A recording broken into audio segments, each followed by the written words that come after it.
Hey everybody, what's going on? Gonna try another gun review for y'all today, and as of right now, I don't have a dip in for this one. Hey, but anyway, this is a gun review on my, as you can tell, my AR-15. Yep, that black evil rifle that only kills people. So hopefully, I won't die while making this video, or none of y'all get shot while watching this video, because apparently, according to mainstream media, CNN, these really everybody. Anyway, these guns are only designed to kill other people in mass shootings. But aside from that horrible joke, we will make sure this gun is clear and safe. Obviously, no mag in there, and nothing in the chamber. Nope, nothing in there. So we're going to close them up real quick. Oh, this should be interesting. Trying to do a gun review on a long rifle with only one hand, because the other hand is holding the camera. So anyway, again, I'm going to scoot over here and sit down on the bed and try to get most of it all in one shot. Maybe I'll hold it up a little bit. Anyway, this is my AR-15. This one is Eagle Arms AR-15, Eagle 15. That is what this one is called. Let me show you over here real quick on the lower. I don't know if y'all can read it because my camera is wonderful, but there's the insignia, Eagle Arms, right down here, Division Armalite. We'll talk about that in a minute. And Greenberg, Illinois. Caliber, it says multi. Alright, that's kind of cool. And then it says Eagle 15, there's a serial number. So we'll talk about that in a little bit too. So, like I said before, it is a Eagle Arms Division Armalite. For some of you who are new to the AR-15 world, like I was when I got this rifle, Armalite was the company that started making these style rifles, these AR-15s. That's what AR and AR-15 stands for. It stands for Armalite. Doesn't stand for automatic rifle. Doesn't stand for assault rifle, like the mainstream media wants to make you all believe and all that crap. So this is a division of the original AR-15 company, kind of similar maybe to in shotgun terms of the Maverick 88 division of Mossberg. Okay, that's kind of how this rifle is. I don't know, if this rifle has some, parts or pieces that are made out of the country, possibly. Okay, I'll deal with that. But this rifle was a little bit of a steal as far as I'm concerned. I'll go ahead and tell you what I paid for. I'm not gonna wait till the end like some of the YouTube videos. Not hating on anybody, but anyway, I picked this rifle up, and of course didn't have a lot of these features on here, but picked this one up for I think right around $620. So it is a budget friendly, maybe entry level, probably is an entry level AR-15 rifle. For $620. Of course, you can find some that are cheaper than that. I don't know how much cheaper I'd want to go. I'm not trying to bash any other firearms that are out there, but because by all means, I don't have all kinds of cool, expensive, $1,200–$1,500 AR-15s, AR-10s laying around or anything like that. That'd be cool if I did. But anyway, so that's what I paid for this gun. Before I get into, we'll talk a little bit about the upgrades that I did on it. But as I mentioned before, Eagle Arms Division Armalite, that's a plus for me. The caliber is multi. That's what it says on here. Usually they say 223 or 5.56/223. That's basically what this is, but the chambering is different in this one. This one's chambered in 223 Wylde. W-Y-L-D-E is how that's spelled. And I can't remember the guy's first name, but it was a guy named Wylde who came up with that chambering. And really all it is a tighter chambering to shoot both calibers, 223 and 5.56, more accurately. So that was kind of a plus for me picking up this rifle, the chambering, and it being division of Armalite, and the price. So that's what kind of led me to this rifle. We'll talk a little bit about some of the upgrades that I did to it before we get into the actual specs of the rifle itself. Start back here back on the stock back here. I replaced the stock. That was one of the first things I did.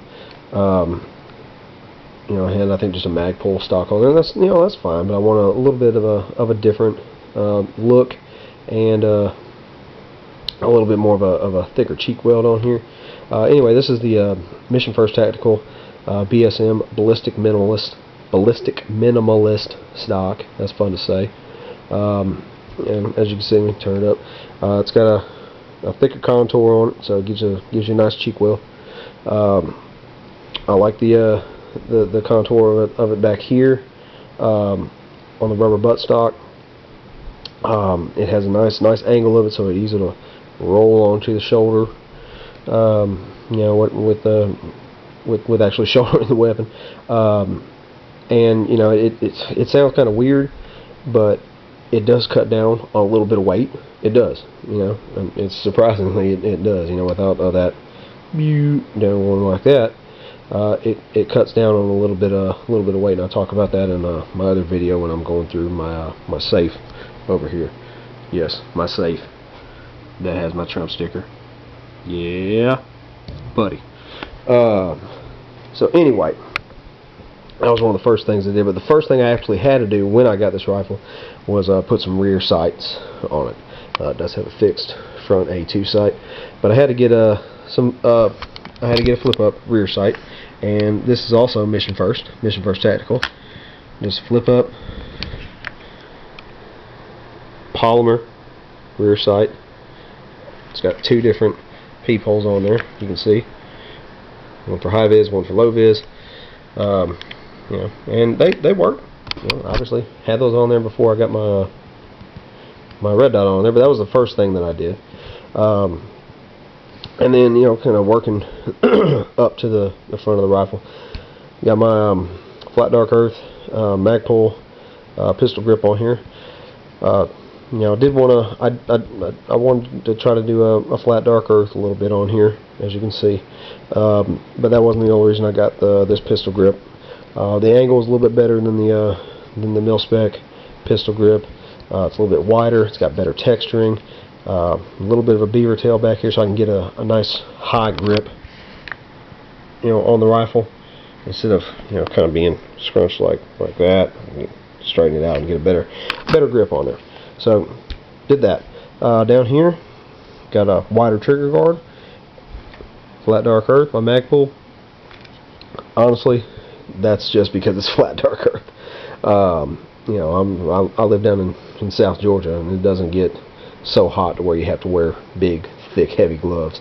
I do wear it with some gloves. I'm going out hog hunting, taking this rifle out hog hunting a couple times, and I've got some gloves on with me, but they're just some thin Under Armour gloves. So I don't need a bigger trigger guard to try to fit some big old Alaskan winter gloves or anything like that. But it just looks nicer. I like the flat dark earth, and a little bit of a different contour of a trigger guard on there. Another thing I added on here, and I don't know if I like it yet or not. It was kind of expensive for what it is this guy right here, the Magpul Bad Lever. If you're not familiar with what it does, as you can see, it's attached to the bolt lock right there, and flip it over and I'll show you. It runs through the trigger guard. That's it right there. It runs through the trigger guard, and it's got a little tab that kind of extends right there, right under the mag release. It's got a little tab, and really all that does, let me show you here. See if I can do this one hand. I'm not going to work it, but my trigger finger can operate that tab, and that's so I can release the bolt or lock the bolt without taking my hands away from fire position on the rifle. You know, I can just use it right there. Take my hand out of the trigger guard, pop it open. Obviously, you got to work the charging handle, but when I'm ready to go, another mag's in there. It's going to be popped up like that, and all I got to do is flip it down, and I'm back into battery. So, not necessary. You know, some people just hit the side of it and back in battery, but you know, I bought it. Actually, I think my fiance bought it for me for Christmas. I think it was in my stocking, maybe. So Santa bought it for me. Whoops. But anyway, so that's on there. Moving up. Got my my optic, my red dot. It's 4 MOA red dot with a UTG mount. You know, it's a mount that's on there to have absolute co-witness with my fixed front sight. I tell you what, guys, this is a Field Sport red dot. It's got 12 different settings, including an off of a red dot. It doesn't go to green, which, you know, whatever, that's fine with me, I don't care. 4 MOA, but and that thing was, in my opinion, a steal off of Amazon for like 11-12 bucks for a red dot, man. And it's trucking along. It's being a trooper for me. You know, I think the mount, like I said before in my other video, the mount was more expensive than the actual red dot. I can't remember the guy's name, but he does a lot of good budget accessory videos for AR-15s and maybe pistols and maybe you know all kinds of firearms. But anyway, he does a great video on this red dot, this Field Sport red dot, micro red dot is what it's called. And he puts it through some torture tests where he beats it to death with a water bottle and still holding zero at 100 yards. So I've had similar results, and I like it. You know, it's totally fine with me. So want to throw up some money and get a different one maybe down the road, hey, that's fine. But this one's good enough. So moving on down, changed out the foregrip here. This is a Midwest Industries M-Lock Gem 2, obviously carbine length. Has an M-Lock capability system on here. It's not a quad rail, as you can tell, but it is it does have extend the full Picatinny rail all the way up to the front sight, like that. I can always get some extra, I guess, mini rails. I don't, whatever, a little like this right down here.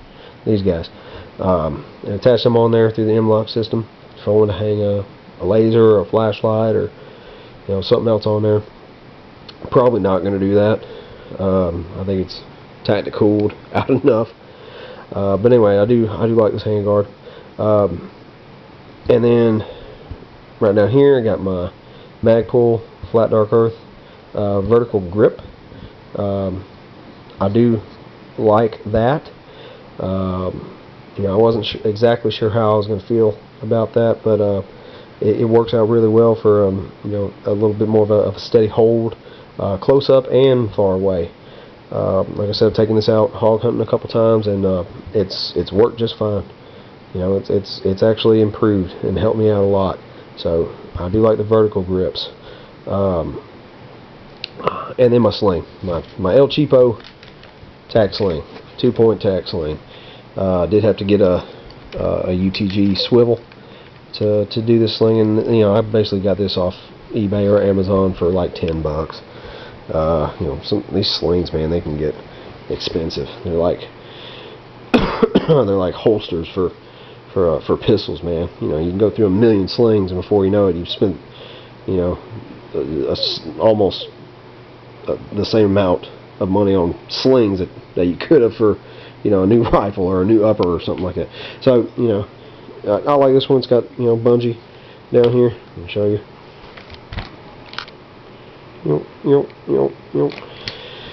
And up front, it works. It's totally fine with me. So anyway, those are the upgrades, the add-ons, I guess, that I did with my rifle. Like I said, I'm pretty much done adding on. Now I'm gonna focus more on the upgrade part. Need to get a new trigger. It's still a mil-spec trigger that's in there. I'm looking at something like a Geisley or something like that. It's hard to find budget triggers. Yeah, there's trigger jobs that you could do yourself. Maybe I'll do that. I don't know. I don't want to screw something up.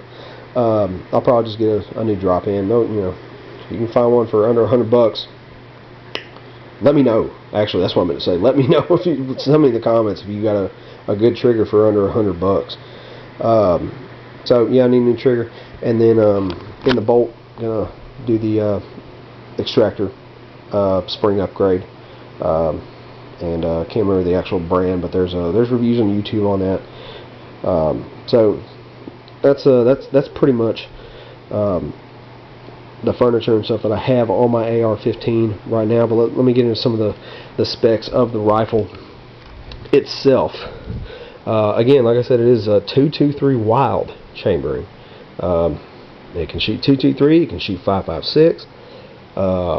You know, it's just a tighter chambering in there, so it handles both rounds and the pressures from both rounds or both calibers more accurately. It's a heavy barrel. I don't know if you can maybe see in there, but that's not a sporting barrel in this AR-15. It's a very thick, heavy barrel, and I like that. It is chrome moly barrel. It's not, I don't think it's chrome lined. Chrome moly barrel. 1 in 8 twist. So, you know, take that for what it's worth. You know, it's done fine for me right now. I clean and lube and, you know, try to preserve my firearms as much as I can. You know, I mean, I don't let this thing sit for, you know, 6 hours or overnight after I shoot it that day. You know, I'm gonna come home and I'm gonna take it apart and I'm gonna clean it. You know, I mean, I'm kind of meticulous with my firearm cleaning. As I said before, you know, meticulous is a nicer word for anal about my firearm. So I keep it nice and lubed, nice and wet. These things like to be run wet, and we'll talk about that real quick.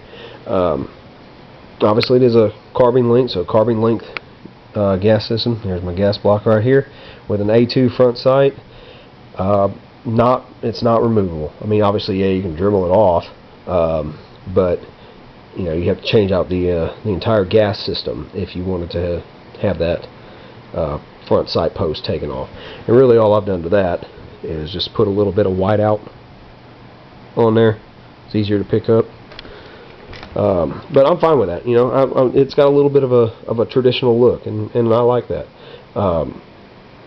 So, you know, it is a carbine length gas system, direct impingement, obviously, not a piston driven AR. I'm not going to try to go too much into the difference. I mean, you all probably know, or you can find it somewhere else. You know, I'm still kind of new to the AR-15 world, but basically, you know, with a direct impingement system of rifle, you got your round that goes off. You got a gas tube up in here. See that silver right there? There's your gas tube. Gases travel down the barrel, comes up, some of it escapes out the gas block, travels through the gas tube, works the gas key on top of the bolt carrier group, which your bolt is inside, forces it back, picks up another round. That's the semi-automatic direct impingement system of the AR. Hope I got that right. Y'all let me know. I'm going to attempt to take it down real quick. I just lubed it up too, so it's going to get a little messy on the bed sheets. But we'll see if we can take it down. See if I can do it with one hand here. Just like any other AR-15. Got your pin on the side. Push it out. Pull him up. Oop, there we go. I knew that was going to happen. Charging handle. Tell you what I'm going to do. Go back over to my gun safe. Can never have enough Bandeezys. You can't. Go pick them up. They're like $1, maybe less.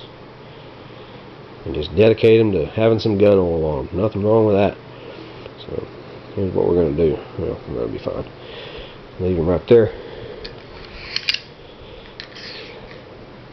And I'm just going to show you the bolt carrier group real quick. It is staked up top. Can't really see because my camera won't focus. I'm going to try to zoom in. How about Nope, can't zoom in. But it is staked. Stake bolt carrier group. Stake gas key. And you know, it's nice. I like it. You know, it feels quality. I think it's magnetically particle tested. All that stuff. Nothing too out of the ordinary. With that, you know, it is a full length, I believe. You know, some of them are kind of shaved off down here in the back, I think. Yeah, kind of shaved off down here. But you know, it feels like a nice quality bolt carrier. And these things are, you know, easy to take apart and clean. It's a nice system. Very unique system of firearms, of semi-automatic firearms. I mean, the military. Oh crap! There goes my camera. Military trusts them, so push that back in. That's good enough for me. Anyway, that's my AR-15. Hope I'm not forgetting anything about it. I don't think so. Got an A2 front flash hider. You know, I mean, that's just standard. Do you have your bayonet lug nut on there? If you want to put a bayonet on there, go for it. But I really like these rifles. You know, obviously I don't need to tell you all this because y'all are, you know, into firearms like me and like everybody should be. These rifles aren't evil. They're not. You know, there's a lot of practice. This is the most practical, multi-use firearm that I own. You know, I mean, you can have these rifles for hunting. You know, like I said, I hunt pigs with them. You know, some people I know even hunt deer with these rifles. You know, nothing wrong with that. They work. 223 is a very powerful round, moving along at over 3,000 feet per second. So, you know, people use these for hunting. You can use these for home defense. You can use these for, you know, just a plinking gun, a fun gun. This could be your life and liberty gun. I mean, this is this gun right here, the AR-15, and I'm sure, you know, the AR-10 and the AK-47. Maybe not so the AK-47. Not that there's anything wrong with it. You know, the AK-47 is a good gun. Not saying anything like that. But this gun right here, this is kind of the staple of what the Second Amendment is nowadays. You know, I hope it's okay to say that. That's my opinion. You know, this gun right here represents the Second Amendment to me. So, you know, these guns are not evil, horrible black guns that are just out to kill people and they're only used for mass murder and all that crap. That's excuse me, but that's bullshit. You know, there's a lot of great uses for these firearms, and they're fun. They're fun to shoot. You know, I mean, even though it sounds like a cannon, like a nuclear explosion when you fire that thing off, it's just a fast-moving little round. That thing is booking, like I said, over 3,000 feet per second. So have your ears in tight when you shoot these things. But there's hardly any recoil on this gun. You know, it's light enough so it's not that, you know, difficult to manage, but it's heavy enough that tiny little 223 or 5.56 is not going to blow your arm off like a 300 Win Mag or something like that, you know, or a 3.5-inch turkey load in a 12 gauge. This is a very smooth little shooter. All those guns are. You know, just if you're looking into getting one of these, yeah, they cost a buttload of money, but you can find deals out there. You know, you really can. Just, you know, there's some great budget ones out there. You know, you may have to, you know, lose some features that aren't 100% necessary for a great function of a rifle, like, you know, your dust cover. You may have to lose that, or your forward assist. You may have to lose that, or your shell deflector right here. You may have to lose that, and it's probably not going to come with all the furniture that I put on. You know, this is about a year of stuff that I've upgraded or added on since I got the rifle. You know, it's going to take some time, but if this is something that you just want, man, go for it. That's your right to own a gun. If anybody says, why do you need one of those guns? Because you can. Because you can. It's your Second Amendment right. Go for it. Obviously, you know, if you're allowed to buy firearms, please don't buy firearms illegally. But anyway, that's my whole. I went on a whole tangent about the Second Amendment. Didn't mean to do all that. Anyway, so that's my AR-15. Hope y'all enjoy this video, and see you next time.